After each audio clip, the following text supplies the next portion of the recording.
కాళేశ్వర అవినీతిపై ప్రభుత్వం సీబీఐతో ఎంక్వైరీ జరిపించాలని బీజేపీ నేత డీకే అరుణ డిమాండ్ చేశారు. బీఆర్ఎస్ ప్రభుత్వంలో జరిగిన అవినీతిని పూర్తి స్థాయిలో వెలికి తీయాలని ఆమె కోరారు. జడ్చర్లలో డీకే అరుణ పర్యటించారు. పార్లమెంట్ ఎన్నికల్లో బీజేపీని గెలిపించాలని, మోదీయే మళ్లీ ప్రధాని కావాలని ప్రజలు కోరుకుంటున్నారని తెలిపారు. ఇక రాష్ట్రంలో మెజార్టీ స్థానాల్లో బీజేపీ విజయం సాధిస్తుందని ధీమా వ్యక్తం చేశారు.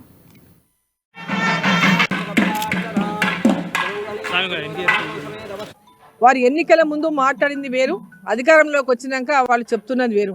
కాళేశ్వరం పైన నిజంగా అవినీతిని బయటికి తేవాలి అంటే అవినీతి పరులు దాంట్లో ఎవరెవరు ఏ విధంగా కుమ్ముక్కైనారు, ఏ విధంగా దాంట్లో పెద్ద ఎత్తున నిర్మాణ లోపాలు జరిగినాయి, మరి లక్షల కోట్ల రూపాయల అంచనాలు ఎందుకు పెరిగినాయి, అదంతా ఏ విధంగా దోపిడీ జరిగింది, ఈరోజు వేల కోట్ల అప్పులు తీసుకొచ్చి రాష్ట్రాన్ని అప్పుల పాలు చేసినటువంటి వారిని మరి ఈరోజు బయట పెట్టాల్సినటువంటి అవసరం ఉంది. ఆ విషయాలన్నీ బట్టబాలు చేయాల్సినటువంటి అవసరం ఉంది.